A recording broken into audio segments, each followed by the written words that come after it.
Hello everyone, and welcome to our virtual class. My name is Evelina Zbanca. I am a teacher at the Lyceum Mirceliade, and today we are going to spend some time together.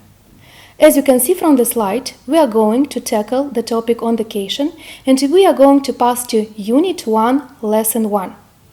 So, open the textbook at pages 4 and 5 and follow me, please. Good luck! So today we are going to mind the pronunciation of some words, learn to use the verbs go, play, and do, learn some verbs and expressions followed by the verb with the ending ing, listen to a text and work with it, learn to make a reservation in a hotel. So now learn to pronounce the words. Pause the video and repeat after me. Scenery, mountaineering, yachting, hiking, snorkeling, surfing, sunbathe, figure skating, tobogganing, available, exotic. Now, look at the slide. What activities do you see in the pictures? Match the activities with the pictures. Use the expressions from the right corner of the page. To go surfing, to go yachting, to go mountaineering, to go hiking, to go whitewater rafting, to go camping, to go skiing, to go snorkeling, to sunbathe in the mountains, to go figure skating, to go tobogganing, to go fishing, to go shopping, to go sightseeing, visiting galleries, relaxing, going to the beach, eating out, hanging out with friends. Check your answers. So where did the friends go? They went whitewater rafting. Where did the family go? They went camping. Where did the friends go? They went snorkeling. What are the friends doing? They're hanging out. What did the students plan to visit? Right, they planned to visit galleries. Now, some more expressions for you to learn today. Match them with the pictures. To go surfing means the sport of riding on a wave on a special board. What picture is this? To go yachting is the sport or activity of sailing yachts. What picture is this? To go tobogganing means to take the sled used in the sport of coasting over snow or ice. And to go sightseeing means to spend time visiting the famous or interesting sites of a place. So, now it's high time for you to check your answers. To go sightseeing, the first picture. To go tobogganing, the second picture. To go yachting, the third picture. To go surfing, the sport of riding on a wave on a special board, represents the fourth picture. Mind the following. It is very important to know that the verb go takes the verb with the ing form, like to go figure skating, to go tobogganing, to go surfing, to go yachting, to go skiing, to go skating, to go fishing, to go shopping. So look and remember when to use do, go, and play. Do is generally used for different kinds of activities to strengthen your body, like do aerobics, do exercise, do push-ups, and many others. Go is generally used for activities that you can do alone or with others. It takes the verb with the ing ending, like to go bowling, to go camping, to go cycling, to go dancing, to go fishing, and many others. Play is generally used for competitive team sports, like play badminton, play baseball, play basketball, play football, play hockey, and many others. So, which activities from those you have studied are a challenge for you? Make up sentences as in the example. I love, I quite like, I don't enjoy, I would like. Example. I love sightseeing on holiday, but I don't quite like hiking. Now, you should pause the slide and do this exercise independently. But it is important to know the verbs love, like, enjoy, hate, mind take a verb with the ing form. I love visiting galleries. I enjoy relaxing. I like eating out. I hate going snorkeling. I don't mind going fishing today. Which activities have you done this summer? Write at least 4 sentences. You can do this exercise independently. I wish you good luck. So I suggest doing a listening task. You are going to listen to Patricia Hedge, who tells the reporter how she went whitewater rafting.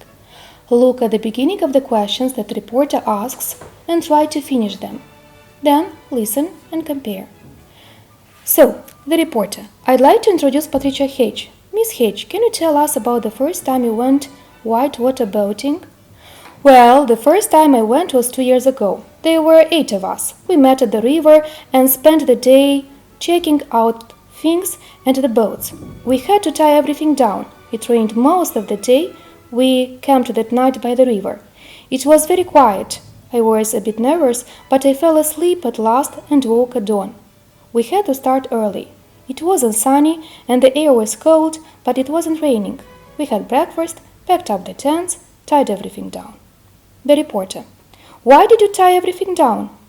Well, boats do sometimes turn over in the water. Anyway, the first few miles were easy. The river was slow and the water was flat.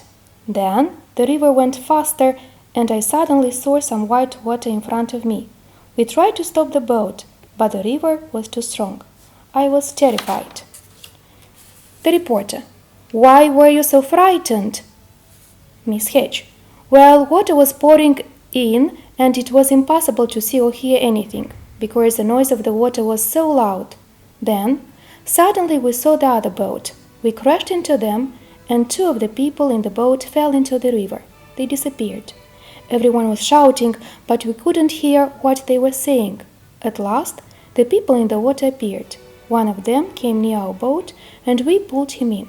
We left the white water and got the boat under control at last and looked for the other boat. There was no boat and nobody. The reporter: What did you do? Not an easy way to begin. Now tell me. Miss Hedge: We had to go back to look for them and we found them at last. That was my first time in white water and I wanted more. So, check your answers.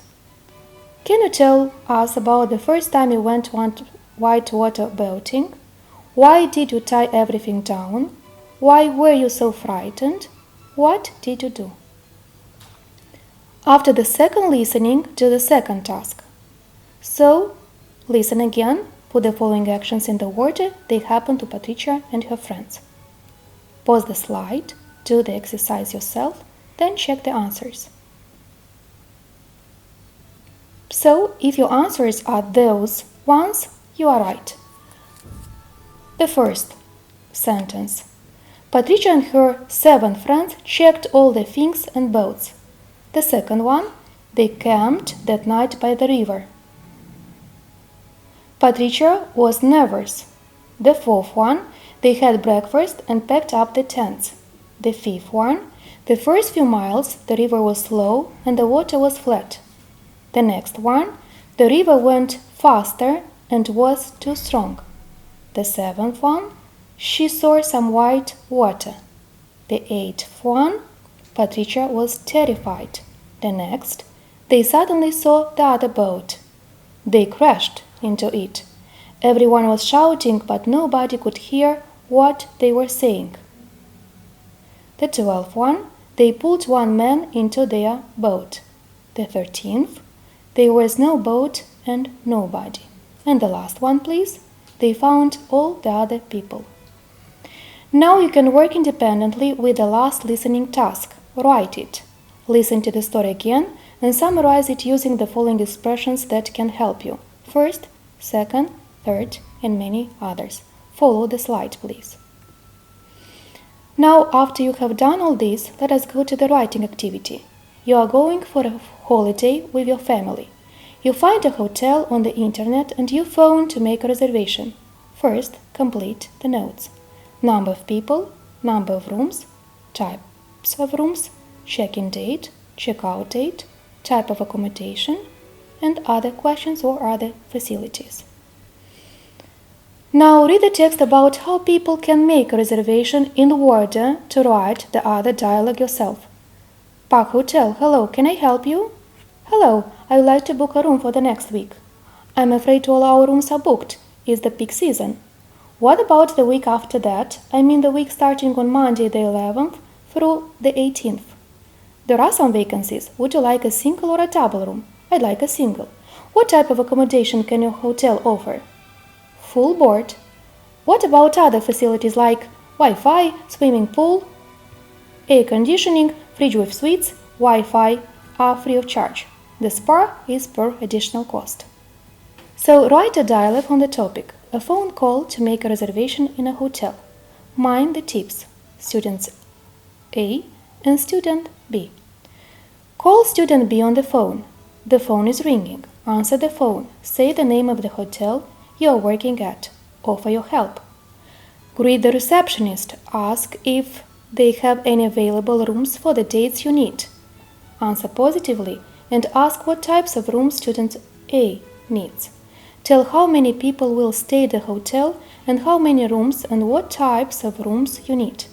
Ask student A about the type of accommodation they want. Say what type of accommodation you need.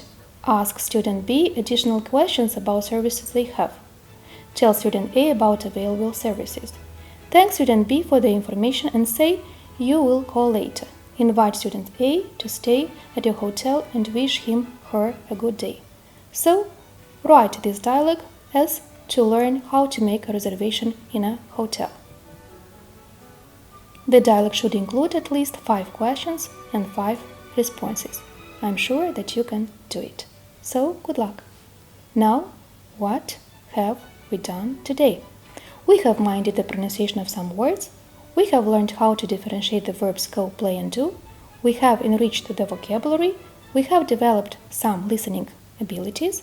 We have learned how to make a reservation in a hotel. Stay safe and stay healthy. This is not a goodbye, but a see you soon.